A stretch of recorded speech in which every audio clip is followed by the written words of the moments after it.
Hello, I'm McCord. Welcome to our Bible study about 1 John. We are looking into the life of a real church where there was a confusion brewing about the identity of Jesus Christ. And in the book of 1 John, the Apostle John dives right into the issue because he is a man who lives yes and no. Another way that I like to think about the book of 1 John and the Apostle John is he wants everything to be clean, clear, and simple. Clean, clear, and simple. That is a tremendous formula to live with, because if we want things to be clean, that is, we want them to be holy. We want them to be clear, meaning we know them to be true. And we want them to be practical. We want them to be simple. And the Apostle John was a master at this kind of clarity.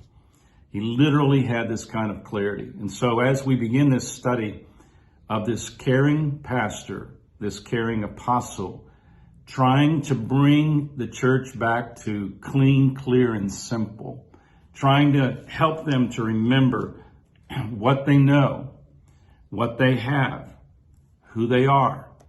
And he just dives right into the subject. So let me read the first 4 verses of 1 John. The entire book, if it was only these 4 verses, it would be worth our time to just meditate on these words. Listen to what he says. That which was from the beginning, which we have heard, which we have seen with our eyes, which we have looked upon, and our hands have handled concerning the word of life. The life was manifested, and we have seen, and bear witness, and declare to you that eternal life which was with the Father, and was manifested to us, that which we have seen and heard, we declare to you, that you may have, there's a great word, you may have fellowship with us. And truly our fellowship is with the Father and with his Son, Jesus Christ. And these things we write to you, that your joy may be full. Listen to that heart. This is the heart of a true pastor.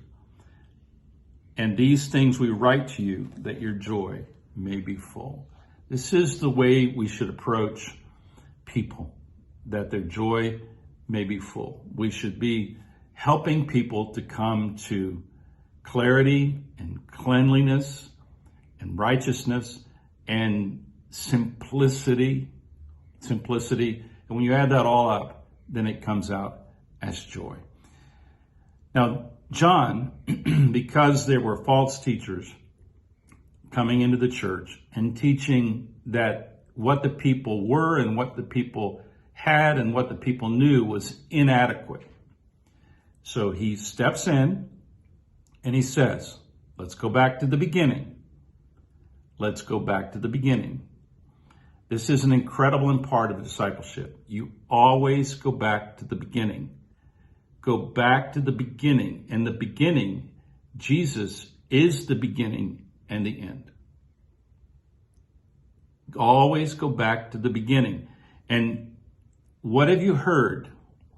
What have you seen? What have you contemplated? What have you touched? There's an old song that was sung when I was a kid in church. He touched me.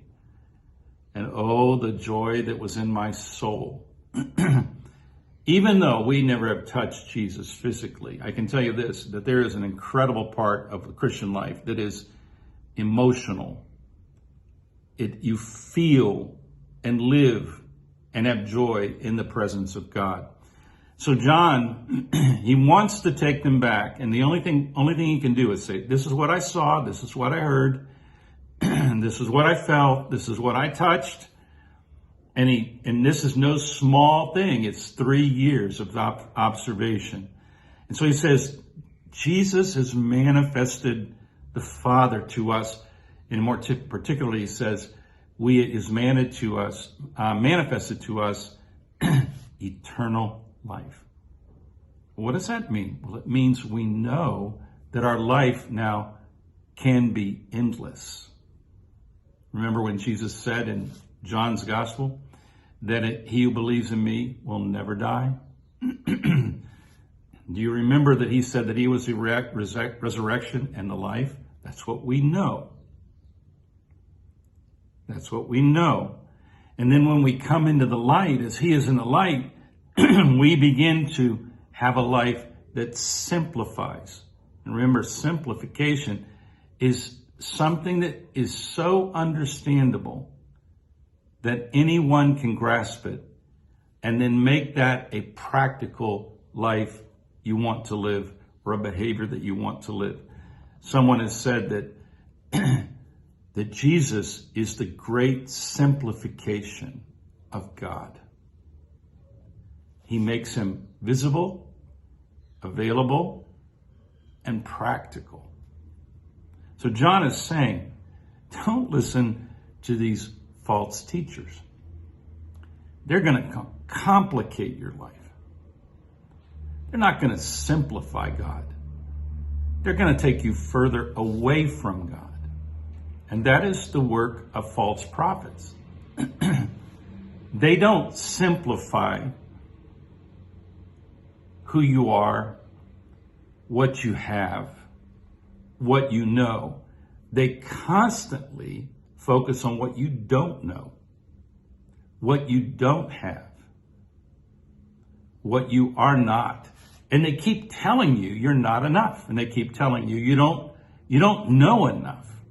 And it's a never-ending thing where they keep selling you more books and making you listen only to them. And John, lovingly to this congregation, he says, look, we don't want you less than us. We want you in fellowship with us. This is incredible when he says that they would be able to be in fellowship. When I was a young teenager at First Baptist Church of West Hollywood, where I was raised in the faith, they invited me to a fellowship for the youth department. And I didn't know what a fellowship was. But my friend Frank Leakey told me that at Bill and Carolyn Rogers' house, it was a fellowship. And I said, well, what is that? He goes, well, I don't know, but we have pizza and we have ice cream. And I said, oh boy, I like fellowship. Well, no, that's not the fellowship he's talking about. It's about oneness. It's about being taken in permanently. It is to share in a joy that is running through all and that unites all. And that was the kind of church that John wanted. And that is what he had taught them. But now the false teachers had come and they were confused. They were confused. So when we think about diminishing confusion in our own lives or in a church setting that we're in, and churches can get out of whack really quick, and the fellowship can become a fight over doctrines or whatever it might be. Remember this. Tell people that they need to go see Jesus again, hear Jesus again, contemplate Jesus again, so they can simply live Jesus again. Someone said many, many years ago, and I read this, and it's been a theme of my whole life of discipling people, is take people to Jesus and leave them there. That's really good advice. That's what he's doing. And he says, that which we've seen, that which we've heard, that which we have considered, that which we have touched, the word of life that became flesh and dwelt among us, the word that created the good news that all can come into fellowship with God. And he just goes straight at it. I love this. It's clean, it's clear, it's simple, and this is where we all must begin. We begin in Jesus, we end in Jesus. every single day. Develop a habit where your very first thought as you awaken begins in Jesus. And then when you go to bed, make your last thought in Jesus and watch him simplify, clean, make it clear, and simplify your life. It works. And that's why the Apostle John is so special. But there's nobody more special than Jesus Christ. And John knew that. And he invites us into fellowship. Hey, have a great day.